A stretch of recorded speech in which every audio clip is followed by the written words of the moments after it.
Good day, everyone. I'm Rob Tatro. Great to see you all here. Monday, June 8th, 2020, right here from Portage in Maine at the iconic intersection, Canada's windiest intersection in Winnipeg, Manitoba. I'm Rob Tatro from robtatro.com, portfolio manager here at Canaccord Genuity Wealth Management and the Tatro Wealth Advisory Group. I'm excited for another edition of the Tatro Show. We got a great guest on today. He's preeminent real estate expert. He runs a team of real estate brokers out in Montreal. He's going to talk to us all about what's happening in the real estate world today. We're going to cover a whole bunch of really neat stuff. It is an interesting time for real estate because there's a lot of concepts going around right now as to whether or not things are going to change. Does the office as we know it, is that going to end? A whole bunch of questions like this. Who's working from home? Who's not? Who's paying their rent? Who's not? We're going to talk about all that. First, take a quick look at the headlines here. I'm looking at my screen up ahead here, and the Dow finished bit of a rockin' day here. Closed up 400 and it was 430 last I checked. 400 and close to 450 points, right at 27,500. The TSX finished up as well, about 80 points. NASDAQ was up about 1%. NASDAQ made a new all-time high, I believe, today. The S&P 500 is within 1% of basically erased his entire loss for the year. The S&P 500, that's obviously the U.S. barometer. West Texas Intermediate oil was down $1.32 today. So they had announced that we'd be getting some supply cuts. The OPEC countries had agreed to some supply cuts. And this morning when I checked it, oil was up quite a bit this morning, but it looks like that rally fizzled in the oil prices. Overall, industrial sectors was up. The energy sector was up about 4.5%. NASDAQ was up 110 points. Sorry, I'm just glaring up at my screen here. Really good day, really good week here for the market. Good day for the market. Last week was crazy. On Friday, we finished up 850 points. The airline stocks, the tech stocks were up big. Casino stocks were up big. Cruises, I've talked about them a lot on the show, as you guys know. They are definitely a barometer of the COVID trade. They were up a ton. American Airlines was up I think it was up 40% on Thursday, another 20% on Friday. Is up again today. Really interesting, fun times. We had Javed Mirza on the show. By the way, he'll be coming back on, but we had him on, was that a month ago? And he was talking about new highs this summer. Well, today's June 8th. Oh, by the way, June 8th, tomorrow, June 9th, 13 years ago, I exchanged vows with my lovely wife, Michelle. If she's watching, she's probably not watching, but if she's watching, 13 years ago at the Norwood Hotel in front of friends and family, we exchanged. Actually, the wedding was at the. Is that a church? Was at a church, and then the actual ceremony was at the Norwood Hotel. The party was at the Norwood Hotel in St. Boniface, Manitoba, 13 years ago. Still going strong. All right. I'll pause a bit on the stock market stuff. I will bring in our guest. We'll talk a little bit about his outlook on the real estate. So, Mox, maybe we should run the disclaimer real quick.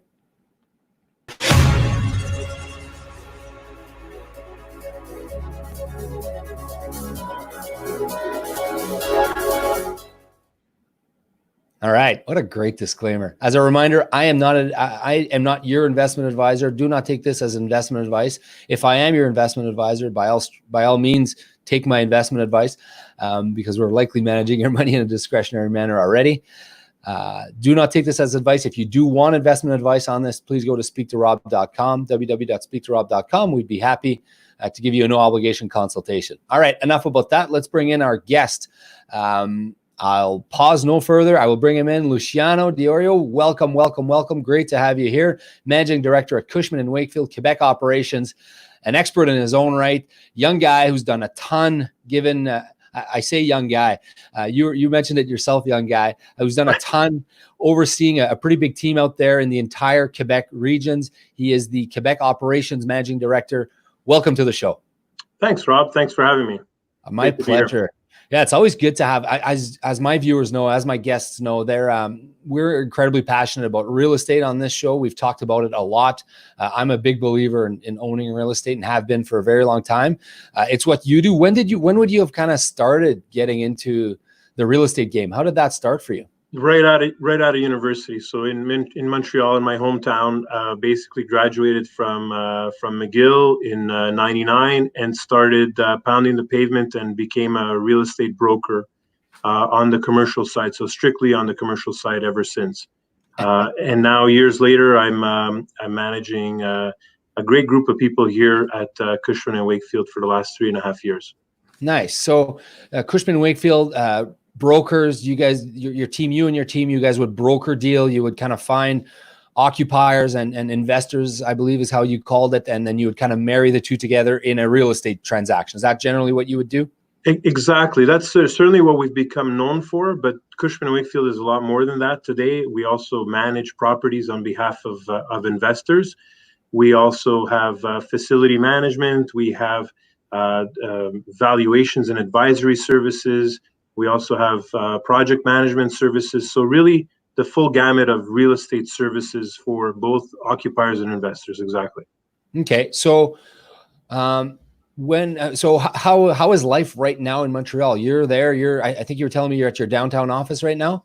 So I'm currently sitting in my downtown office. Actually, you'll appreciate this, Rob, because our office has been closed as much of the province has been shut down for a little while now. We've been allowed as brokers to start working. I believe it was the 15th of May, but most employers in downtown Montreal are kind of saying, well, wait, even if we are allowed to go back to work, let's kind of look and see how are we going to prepare our offices. So I'm actually in my office today preparing for what would be the next new normal, what our employees are going to come to over the next couple of weeks. And we haven't decided yet as to an exact date as to when we're going to reopen here.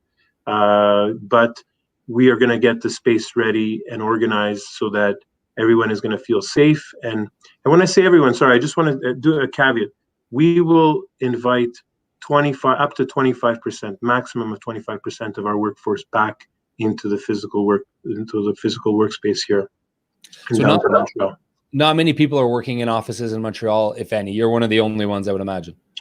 Yes, and of course, anybody is in the essential services business. So there are people downtown, but most of the people, most of the cars that I saw on the road today were actually in the construction field. So what I call ladder trucks. So a lot of maintenance being done because these buildings have to still be kept. So whether they're occupied at 100% today or not occupied at all, there's a lot of work going on, and those services have been back in this province for a while. Okay, so they just announced in Winnipeg here over the last couple of weeks, and in Saskatchewan and some of the Western provinces that more reopening is happening. Golf courses, parks. There's a lot of stuff happening. Obviously, it's not what we read about Montreal. I mean, I've been following you guys' story. There's a lot of cases still. You starting to feel optimistic that Montreal's turning the corner a little bit? I am actually. Today, I was just reading something online that said that the amount of people that passed COVID-19 has been, I think it was like under 10 today. For Montreal, only one person has been counted as a COVID case. So, definitely from that side, the statistics coming in from the health department, the statistics coming in from the government are more optimistic for sure. I think too, people have been, I would say, kind of anxious to get out of their homes. We've been in lockdown since March 13th. I don't remember if Winnipeg, was it the same? Was it in Manitoba? Was it kind of the same time? Was it March 13th or so? But I want to say a little bit after that. I think we were behind you guys by a little bit, a couple of weeks maybe. So I think that the province is starting to, people certainly on the island of Montreal are starting to, I guess, go out more. But definitely, people are wearing masks and they're taking precautions as much as they can. I mean, obviously, not everyone is listening, but certainly from a corporate side, I think companies, before we let employees come back to the workplace, I think that's a lot of these guidelines are going to have to be followed, or we're going to get ourselves into trouble again. Luciano, as a reminder, guys, I'm here with Luciano Diorio, Managing Director at Cushman Wakefield, Director. I want to make sure I say that right. For the Quebec region. Yes, yeah, Managing Director for Director. Yes. For the Quebec region. And I'm Rob Tatro from robtatro.com. Last year, I took my family on a trip to Montreal. I wanted them to understand, the history. We went to Quebec City as well, Plan d'Abraham. We did that whole fun trip. But I vividly remember my time in Montreal. Heavy tourists, lot of tourists. So that industry is kind of just died right now, I would imagine. Certainly the hotels are very quiet in Montreal right now. Obviously, we've become known as a festival city. I was actually just saying this to someone the other day. This week would have been Grand Prix weekend. This is the biggest party that this city has seen. It puts us on an international map. I mean, billions, I'm going to say over 1 billion people watch the Grand Prix when it's running. So it's certainly our moment to shine on the world stage and on the, on the national stage, on the international stage. And it brings in a lot of tourists. I mean, getting a hotel on this upcoming weekend is a hotel room is almost impossible unless you've booked a year in advance. And even then, you're paying top dollar for it.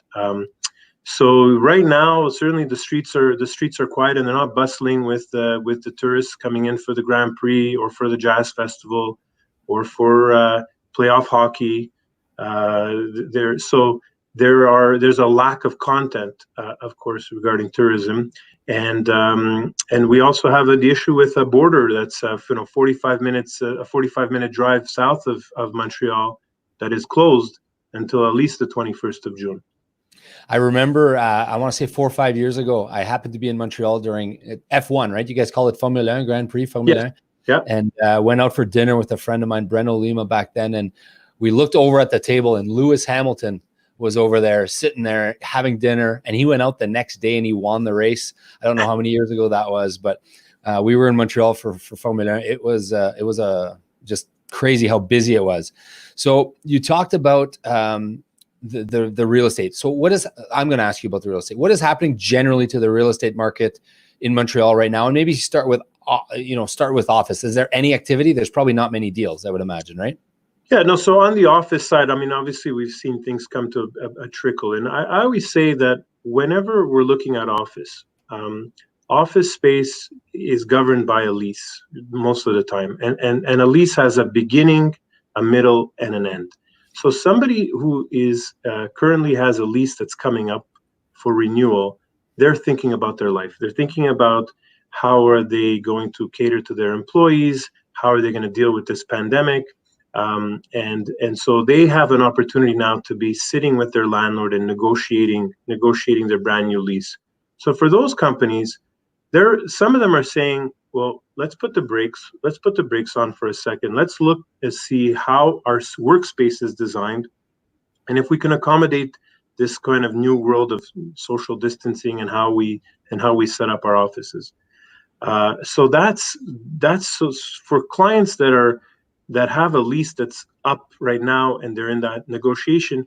What we're seeing is some of our clients are saying, look, can you go and buy us another 6 months or 12 months renewal and just kind of keep things status quo until we figure out what this pandemic is going to bring. And I think we're all in the same boat. We're all trying to figure out what is going to be the new normal, or are we going to go back to some semblance of a normal? So that's for somebody whose lease is coming up.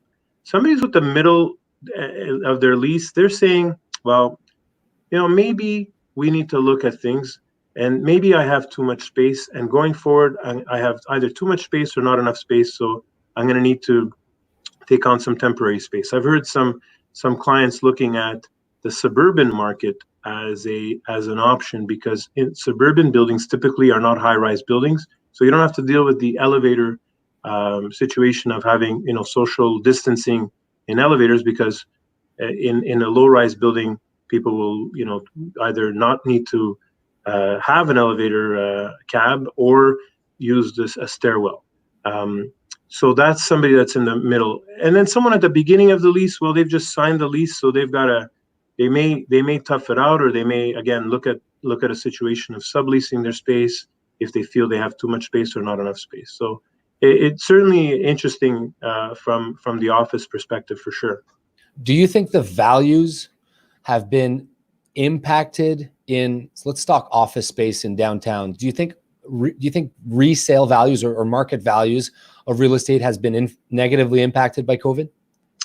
I think that I think that right now, because we're in a kind of a wait and see, I think what is somebody who is looking at selling their building will probably wait and wait this out and see how things are going.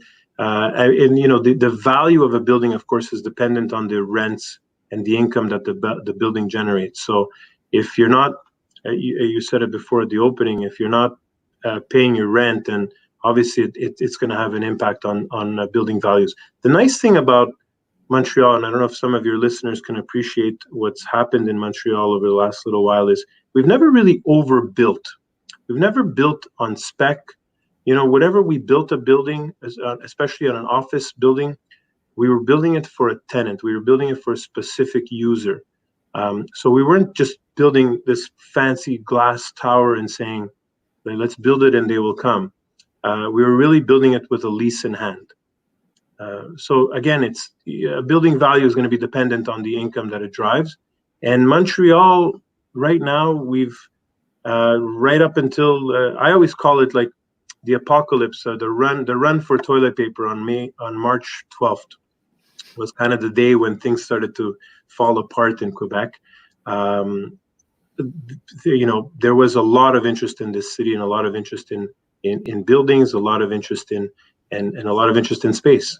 So, yeah, I remember it too. Let me ask you then. So there's a question here. It's actually from my city councillor, Matt Allard, conseiller alors. He's asking the long-term implications are for office space with so many people now choosing to telework. He says, I presume many people and businesses wanting to continue after the COVID-19 emergency and what the implications will be for land value. So first of all, maybe start this question. Do you see, what do you think about teleworking or remote working? And do you think it's going to be something that's here to stay? And then the second part of Matt's question, I'll ask you after. Sure. So I think that leading up to this pandemic, we had some people transferring to more teleworking and working from home. And a lot, you saw a lot of employers offering that to their employees as a way of giving them flexibility and also with helping them maybe reduce some of their footprint. I think that there's going to be some companies for sure may want to move towards a platform that's more teleworking, but it's not for everybody, and it's not a one size fits all. I think about just my own circumstances, and it's been 10 or so weeks that we've closed the offices here, and I miss the human contact, and I think not seeing my team and my teammates not seeing me, I think is going to have an impact long term. And so for my particular business, I think that, the teleworking thing is probably not going to work long term. I think that we need the human connection. We need the water cooler talk. We need the drinks after work. We need a combination of things. I think of, Rob, I think of companies that spend so much money on team building and conferences and kind of like pump up sessions for their employees. I think it'll be difficult if everyone was working from home. So if you're working from home right now and you're watching the show, or if you run a team that people are working from home and you're watching the show, please, we'd love to hear your comments as to whether or not it's been hard for you to kind of work that team dynamic. I mean, I know for us, there's about 20 people in the office and there's about 10 on my team. And we do kind of the breakout meetings, and we try to, via Zoom and via, mostly through Zoom and FaceTime, but Zoom, let's say. So we're doing those meetings. We're trying to do like the whole group meetings. We're trying to be as effective as we can, and because we have quite a few people that are still working from home. But you're right. I certainly miss some people, like some people that I don't see anymore. I miss some of my staff, right? And I guess that's what you're saying is there's going to be some of that. Mox, Diego, if you guys are watching them, I miss you guys. Well, and you know what? The other thing too is that we are all working from home right now, and so that's okay. Once some of us are going to start going back to the office, it'll be like when you're not working at head office and you're working at sort of the satellite office, or you're sitting at the kids table. You're sitting at the kids table at the party. And you kind of feel like I don't want to be at the kids' table, and I think, and that's certainly something to think about. And I'm no psychologist and I'm no sociologist, but I think that human beings are going to be in a situation where those that are working at home are not going to be part of what's going on in the office. So they're not going to be celebrating Rob's anniversary tomorrow with him and wishing him and giving him a high five and just just saying just wishing you well. So I think that there's something to be said about that. Yeah, for sure. I will say this, though. I'm incredibly proud of how my firm reacted during this whole thing and how we immediately moved to a very efficient remote, with docking stations and multiple laptops and multiple screens. And my staff have been, like, for the vast majority, more effective working from home. So that's why the people are going to ask the question, right? Like Diego and Mox are able to do everything they were able to do here from home. So people are going to ask the question, even if 10 or 20 or 30% of the people choose to work from home. Right. And to bring up Matt Allard's question again, our city councilor, what will be the implication for land values if I used to need 8,000 square feet, but now I only need 5,000? Doesn't that directly cause a reduction in demand long term? So short term, it's not going to change because I can't change my lease here, obviously, right?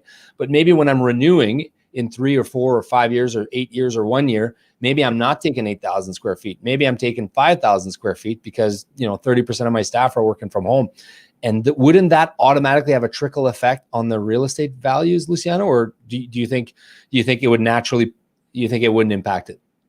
Well, again, I think short term, I think we're certainly going to see an impact, but long term, I think we're going to go back to some of our ways, and I think we're going to see that.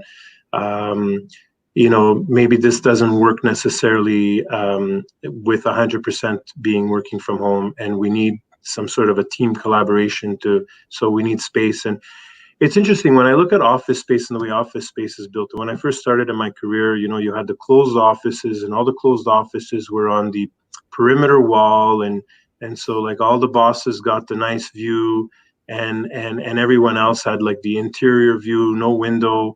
Barely saw any sunlight at any time of the day. Now we've switched to, the offices are on the interior with the exterior workspaces open to everybody. That was kind of the next generation. And going into this, we saw a lot of collaborative spaces. And so the square footage didn't really change per se. It kind of it made for other uses. So the game rooms and the cafes and the slides and all of these other things that we're seeing in some of these tech companies where the actual square footage per person didn't really change. Basically, the space that the remote workers have are going to turn into ping pong rooms and whatever it may be. Well, again, I mean, it's not a one size fits all. I think there's going to be some companies that are going to say, fine, we will, this was a great experiment and it worked. People are going to work from home and our employees are happy. And there's some others are going to say, look, our employees are not so happy. Interestingly enough, Cushman and Wakefield, we had a study that came out where we had asked Gen Zs and millennials. We asked all generations, but Gen Zs and millennials were the ones that were having the toughest time with working from home. And I find that fascinating because today, when we look at our work pool, we've been doing everything we can to try to attract these millennials and these Gen Zs to basically come to work for us as opposed to someone else. And so when you see that they're having actually a harder time with working from home, that kind of surprised me. But then when you kind of dig into it, you realize it's not so out there as an idea. Mm-hmm. Headline on BNN Bloomberg today that I saw that I thought I'd mention to you. It's on their top page. It said 16% of commercial tenants in Canada failed to pay their May rent, and this is they're quoting Colliers Canada. So 16% of commercial tenants didn't pay their rent in the month of May. First of all, did you expect that number to be higher or lower? And maybe you could clarify for the viewers what's happening with most of these? Does it just get tacked on to the back? So, well, it depends. So I'm not sure exactly the actual survey. So I didn't have a chance to see that. But so 16% of commercial tenants. So I asked the question, is commercial tenants, how do they define that? Is it retailers? Is it office? Is it industrial? Is it a combination of the three? So I'd certainly be interested to see that. But I think, a retailer that was forced to close, and again, I'll look at the in the case of Quebec, where you were kind of forced to close on the 13th of March, when the premier came on and said Quebec is taking a pause. And if you were a non-essential retailer, you were basically shut. They're certainly going to have trouble paying the rent, and they're certainly going to want to make some sort of an arrangement or an agreement with their landlord, and to find a way out of it. Some landlords I've heard have been tacking it on to the back of the term. So if you had let's say a lease term of 5 years and there was a year and a half left, then whatever months that we have spent in confinement would be tacked on to the back of the lease.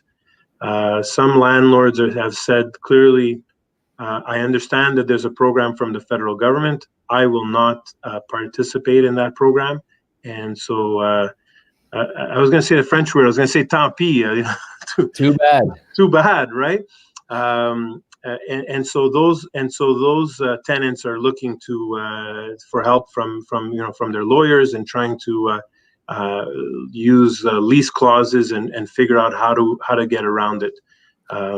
So, on the office side, there's some office tenants as well are looking at their leases and they're looking at their clauses and saying, I haven't really been able to use my office space, and so I need your help.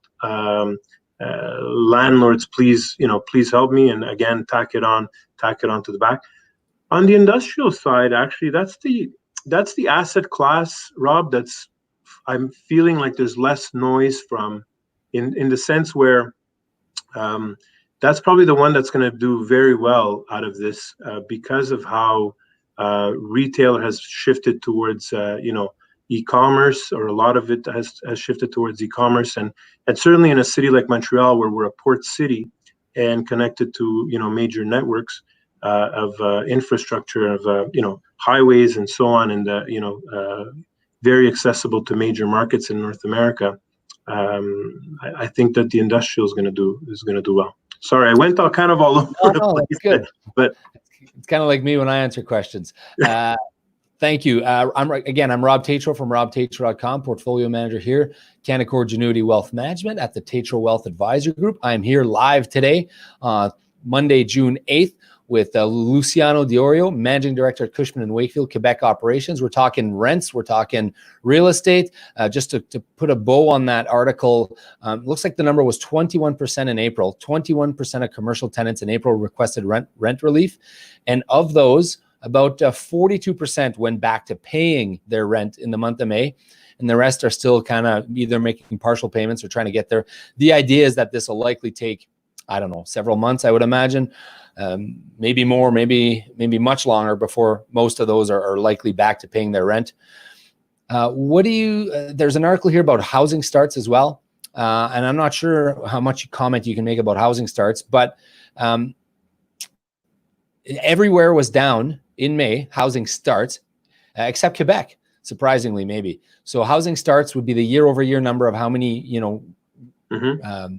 individual housing starts, and the number was very good in Quebec. The rest of Canada was down a little bit. Ontario was down about 40%, looks like. Overall, down 20% year over year. I'm guessing that doesn't surprise you. And then my follow-up question would be, what does that do to prices? Because we didn't see a drop in prices in Toronto and in Vancouver in the large. So you just basically have less volume, but higher prices, I would imagine. Mm-hmm. Yeah. I don't want to speak too much to it, because it's not something that I know well. But I mean, obviously, being in this market and being a consumer in Quebec, I see it around me.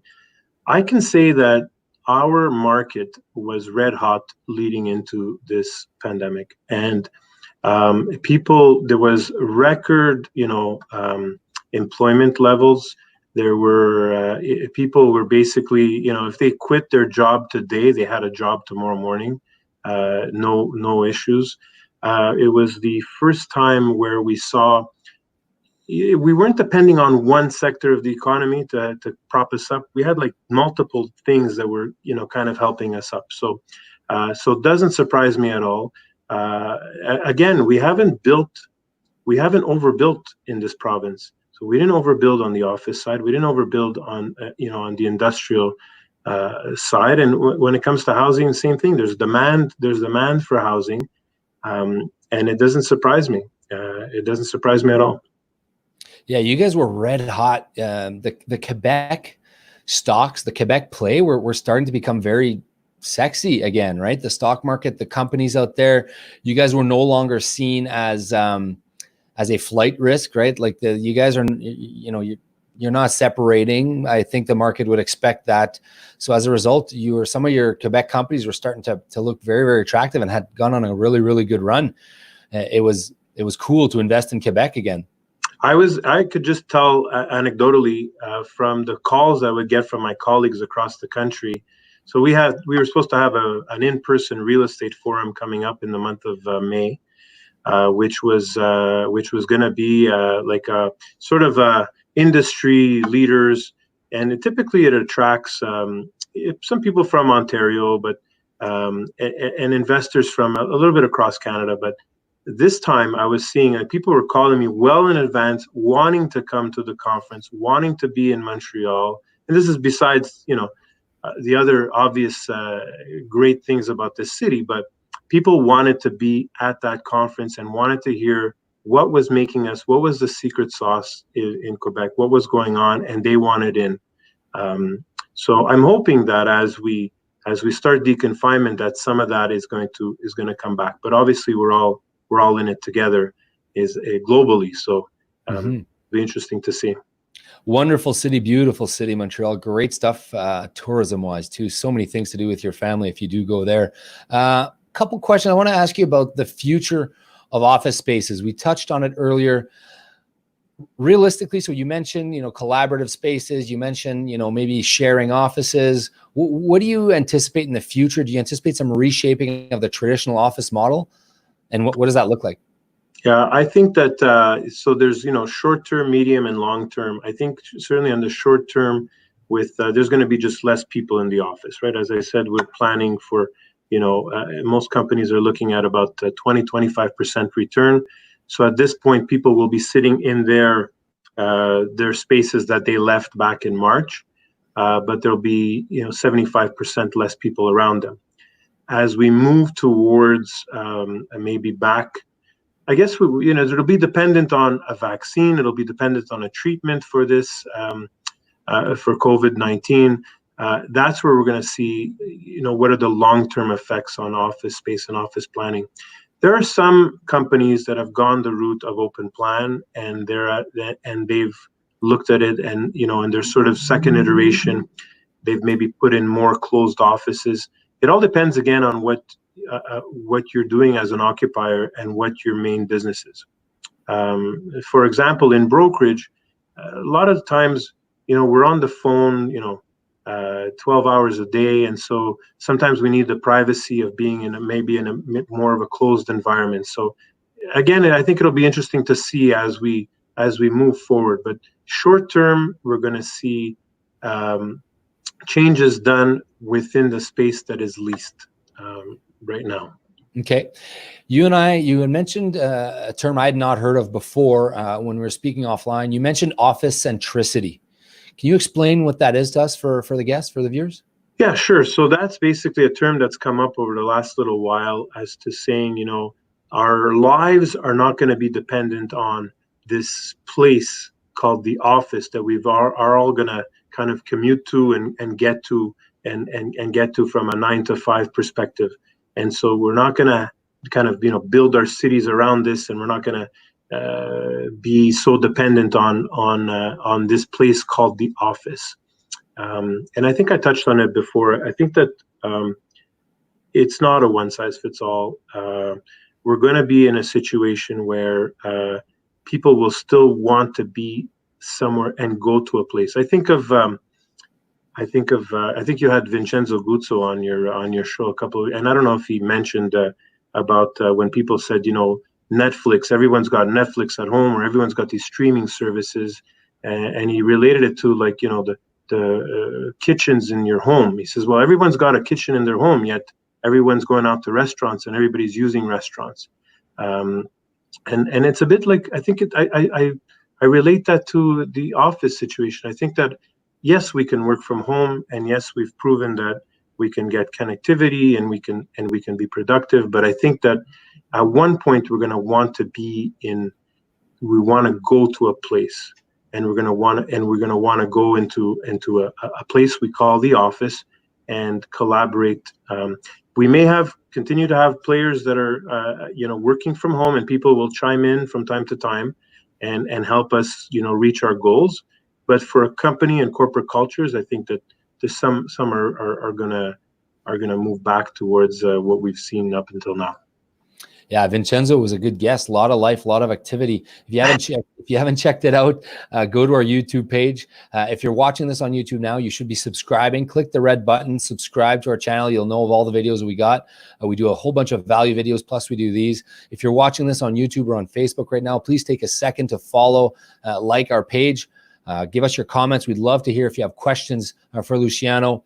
We'd love to hear them right now. Again, I'm Rob Tatro from robtatro.com. I'm here with Luciano Diorio, Managing Director at Cushman Wakefield. I want to ask you about the downtown retailers and the retail. I just want to make sure I'm saying this right, but it's basically deconfinement. Am I saying that right? Yes. Yeah. Yeah. So explain to me what downtown retailers and retail deconfinement means, what that concept means. Yeah, so the downtown retailers right now have been obviously like all retailers in Canada, and certainly from my perspective in the Quebec market, have been clamoring to have their doors open again, and they've been asking the government to relook at their stance and have them sort of come out of deconfinement. And so up until now or up until recently, you could only shop at like big box stores. You can only go to like a warehouse store or a department store that had opening onto the street without having to go through a mall.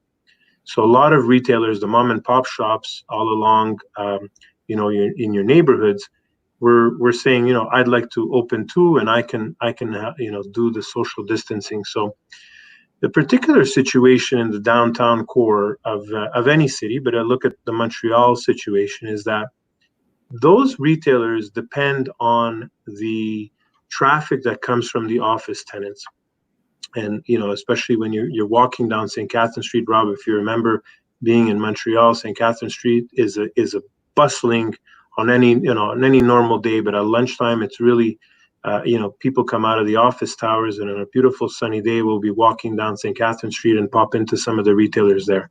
Well, those retailers, once they're going to be opened up again, as they have, they're depending on the people in the office towers. So if the people in the office towers are not there, and obviously there's going to be some significant concern there from some of the retailers, because of course the costs are going to continue to pile up, and their clientele is not going to be back necessarily. But I think this is going to be short-lived. What's interesting is what downtown associations are doing, and ours in particular here in Montreal, is that they are trying to accommodate for doing programming that can basically attract people back, to the downtown core, and also provide for bicycle parking, because one of the big concerns right now in this pandemic is using public transit. And in Montreal, the metro and the public transit system is very important part of Montreal. And a lot of people use the public transit system. And if people are nervous and afraid about using public transit, well, they're going to have to use other means to get to work. And one of them is people are looking at bicycles, actually bike shops. I don't know if this is a phenomenon across Canada, but certainly in Montreal, bike shops are running out of bicycles. They've sold bicycles probably as hot as pools right now. So. So this downtown merchants association here in Montreal is basically saying, we can come into downtown core. Don't worry about public transit. You can bring your bike, and we'll have like a valet service for your bicycle. It's crazy that concept that you just mentioned, pools and hot tubs and bikes.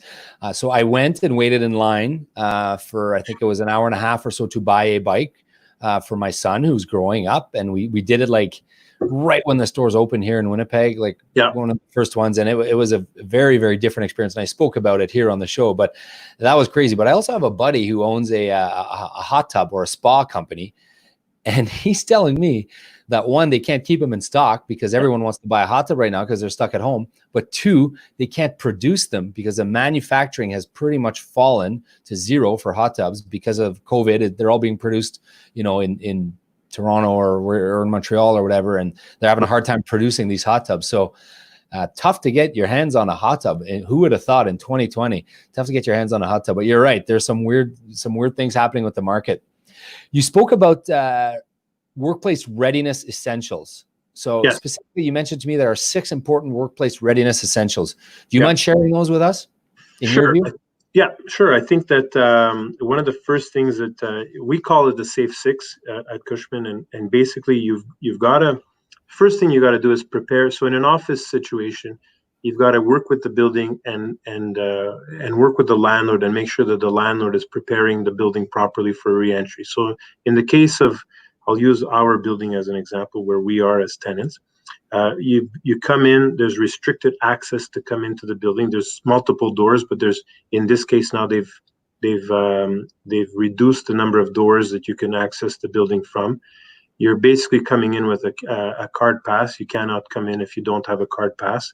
When you get to the security desk has a plexiglass to protect the security personnel that's there.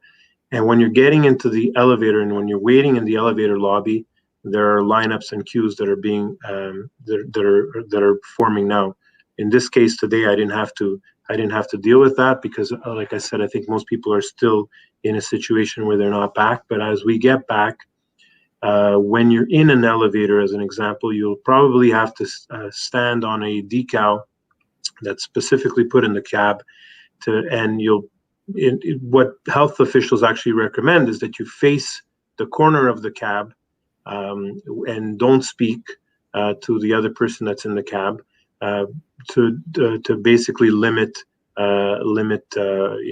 having any potential interaction of COVID. So certainly a strange something that we're not used to, but certainly something that needs to be done in terms of safety. So that's number one. Yeah. I can tell you just on that point, sorry to interrupt, but we've been doing that in this building here right now. There are decals on the elevators. It used to be it's 2 per elevator. Now you got a little footprint where you got to stand and then 6 foot across while you wait for the elevators. We haven't waited much for elevators here, but there was a couple of days last week where I had to wait a bit for an elevator. So that's one example you're given there. Yeah, no, exactly. And I think too is buildings are going to work to eliminate touch points, and that also goes for the office space. You want to try to eliminate touch points. So, by using a card and tapping your card instead of pressing the elevator button. These are all things that I think that landlords are going to work on perfecting and getting there. And certainly interesting for the AI perspective, actually, because I envision a time where we're going to enter into an elevator lobby and the elevator will read my card without me having to kind of, pull it out of my pocket and know that Luciano Diorio goes up to, this floor and that's the only, and that's where the elevator is going to take him. So I think too, right? Exactly. So I think that there's going to be a whole dynamic around AI and touchless surfaces. Then there's number 2 would be preparing the workforce. Communication is important. Communication with staff and with employees is important, and letting them know what are the things that we are doing to get the workspace prepared. You certainly don't want a situation where people are nervous, they're concerned. We don't know much about this virus. Every day we get new information. So as an employer or as a user of space, we need to communicate, and you need to communicate to your employees to tell them what it is that you're doing. Maybe it's extra cleaning, maybe it's extra off hours for employees, so that we don't cross each other and there's less chance of getting the virus or getting contaminated, let's say, if you're doing that. So controlling access is another one. Again, I've heard of some cities we have offices in throughout Europe and Asia, and so they've been at this for a few more weeks than us. Temperature control. So taking people's temperature at the entrance, maybe working with the building or saying, you'll come up to our floor and we'll take the temperature, or you can self-perform a temperature check before coming into the office. Do you see a situation, Luciano, where you're walking into a stadium or something, and there's like maybe a drone or something that's kind of scanning all the population and is able to tell you which ones have higher temperatures than others? Do you kind of see that coming? Oh boy, you know what? I'm not sure. What I am seeing is there are camera and security surveillance companies that have the technology and have cameras, thermic cameras that they can put in an elevator, in an elevator lobby, in a building lobby to measure temperature. Of course, I've also seen some of the memes on social media where people are putting coffee mugs in front of their foreheads so that they would read the coffee, like as a joke, right, to basically to show how this is not necessarily foolproof. So it'll be interesting. Certainly a great discussion with our lawyer friends and privacy people for sure. We're definitely going on that path. Yeah. So that's, what is that, 3 or 4? We're at 3. The social distancing plan is number 4. And when you think of when you walk into your local grocery, where there are wayfinders and there are stickers and there are decals all along the path as to how to walk and what direction to walk in. I know, like, one of the reasons I'm here today is to look at that and to see how I can do this in the proper way and make sure that there are no collisions. So typically the kitchens and the washrooms, they're natural collision places for people to congregate. So how do you setting up the workflow? So what we're doing is putting decals on the floor. We're putting notices on empty office spaces, or where people are not going to be sitting and occupying. We're either going to remove the chairs completely, or put a sign that says, this is off limits, and this will just avoid situations where, because what's going to happen is, if I see you in the office, Rob, I haven't seen you in 10 weeks, and whether you've told me to distance or not, I want to come and say hi to my buddy. So you want to come and say hi to your buddy, and you're going to sit at the chair next to him. So right now we're going to remove those chairs so that there is no chance of having that situation. And I think it's just the right thing to do. It's the right thing to do right now. The other day on that point, Luciano, the other day on that point in our office, first time this ever happened to me, a very, very Canadian thing. I was following someone 6 or 8 feet behind them and walking towards the parkade of my vehicle. And the person opened the door, looked at me, apologized for not being able to hold the door open for me, and went on their way so that we wouldn't be within 6 feet. It was a very, very Canadian thing to apologize. First of all, we're very good door openers, Canadians, right? We hold the door open for anyone. Quarter mile out, half a mile, quarter mile, I will hold the door open for you. But not this individual. And not only that, they apologized to me. So I thought that was funny. Sorry. So that was 4. I interrupted. Yeah. No, 5 is we touched on it too, is the reducing the touch points. So we talked about reducing touch points in the building. There's reducing the touch points within your office. So doors open, making sure that, let's say your reception door is open, the least amount of touching surfaces as possible, and then having wipes and sanitary wipes nearby so that you can wipe down the surfaces that are touched. Because again, we think that this thing could survive a few hours, so and sometimes a few days, depending on the surface. So limiting those touch surfaces, and if you can't, then having the proper sanitization, and then communication is the communication, and having like a two-way communication with the employees. And so that's number 6. It's good. Two-way communication with employees and with building owners and so on. So that's really important. So 6 important workplace readiness essentials. You heard them here. Hey, I want to ask you a bit of the side stuff you do before we wrap up the show. You mentioned did I hear correctly, you're on the board of governors at McGill, or you're on a committee at the McGill University, or you're on the Very honored to be on the Alumni Association. The Alumni Association. Yeah. Yeah. So you're telling me about an upcoming decision on the university. So, I mean, I teach at the St. Boniface University here. I teach one course with my dad. We team teach. We got an email last week from the dean telling us that we'd be teaching the semester remotely. So I'm guessing you guys will not be, like, there's no universities in person happening at McGill, I would imagine. In my capacity, I'm a volunteer for the Alumni Association. So we have 275,000 alumni around the world.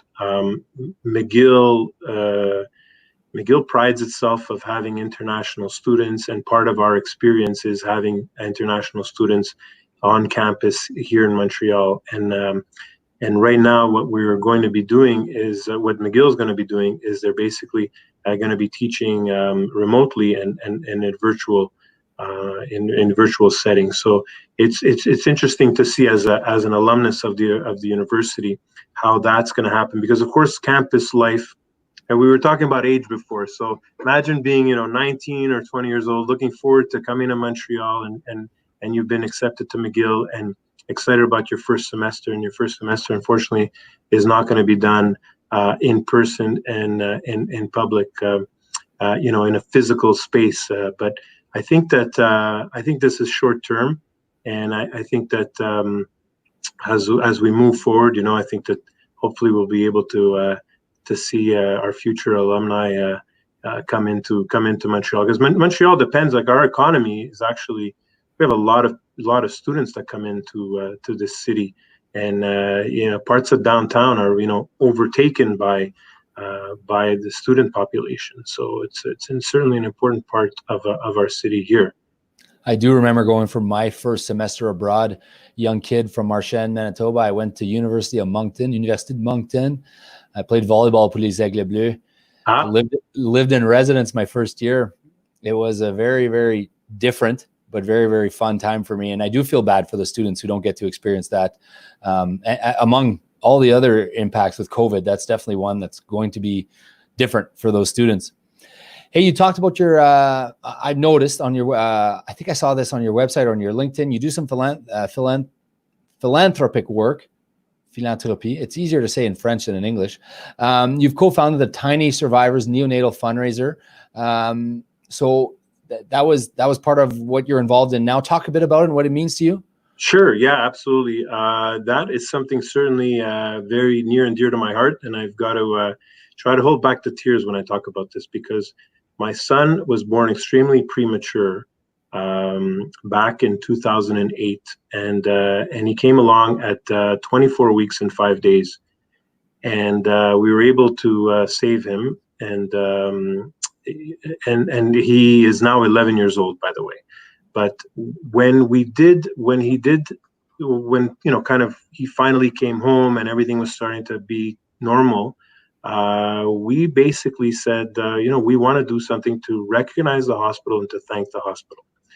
And so we started off, a few parents who were co-founders with us, basically said, look, we're happy to join in, and we're happy to join you and help this great cause, because we also had children 10 years ago that were born prematurely. So we started off by wanting to just do a cocktail and raise $15,000. Well, we ended up raising about $50,000 that first year, and we've been doing it now for almost 10 years. In fact, after we finish chatting, I'm going to be talking about what is our next fundraising objective, and of course, we're affected by COVID too, because usually we have a cocktail event in the month of November. And I think that we're at a point now where we're thinking about, in-person events, even as late as November, is probably still going to be problematic at this point. So I'm really proud of it, because we were able to give over $250,000 to the hospital. And we continue. Last year alone, we raised $100,000. So we've raised lots of money for the hospital, and basically to help save lives of premature babies who, in the past, a boy like my son, born at 24 weeks and 5 days, probably would not have made it. So I'm thankful for that, and I'm blessed, and that's just our way of showing thanks. Good on you, Luciano. Good on you. Congrats. That's a fantastic initiative. It might surprise you to know that we have something incredibly in common on that point. And those of my viewers that know me, I'm deeply involved in, I founded the Canadian CMV Foundation. My son was born 12 years ago in 2008 with a congenital birth defect. And my wife and I made a promise to each other, just like it sounds you did, that you would make a difference and you would raise money. And we raised $100,000 last year too. It's really neat, and it's now something that takes a lot of my time. Quick plug while we're at it: June is CMV Awareness Month. So if you're watching this, cytomegalovirus, it's the #1 cause of infant disability. It's a congenital birth defect, and please go to our website, check it out, donate if you'd like. Luciano, thank you so much for joining us today. We're going to wrap it up there. We're pushing on an hour here, so I'm thankful for you for taking the time. Today, June 8th. 2020, one day before my 13th wedding anniversary, the Dow Jones finished up 461 points, closed at 27,572. The S&P 500 closed at 3,232, and NASDAQ is very, very close, folks, to hitting 10,000 for the first time ever. Thank you so much for sharing your wisdom, your thoughts about real estate. One thing we know for sure, there's going to be some change, and I think the innovators and the ones that are able to adapt to the change are likely to do much better. Cap rates in Montreal, you were telling me, hovering right around 4% on both the commercial and on the multifamily. I think you were telling me you can get better than 4% cap rate on the multifamily. So for those of you, sorry, go ahead. I was going to say yes, absolutely. It's hovering there. Yeah. So cap rate is basically the net income of the property, net operating income divided by the property value expressed as a percentage. Now, it does not take into account leverage. It doesn't take into account growth. It doesn't take into any of that, but still really good indicator of real estate values in Montreal. I'd say that's probably a high for the past while. Luciano, thank you so much for taking your time. Viewers, tune in next Monday, 4 p.m. Eastern time. We have on the show a guest, a wonderful, wonderful guest that I'm hoping one of my producers will remind me who the guest is next week. It's a fantastic guest. I know it's a great, great guest. Monday, June 5th. Oh, we got Javed coming back. Right on. Okay. Javed Mirza coming back. He's coming back. He'll be on the show. He's the one who called highs this summer on both the S&P and the NASDAQ. So he'll be here. Everyone else, thank you for tuning in. I'm Rob Tatro from robtatro.com. Portfolio manager here at Canaccord Genuity Wealth Management and at the Tatro Wealth Advisory Group. I will wish you a great day. Luciano, merci beaucoup. Thank you. Have a great day, guys. Merci. Thank you.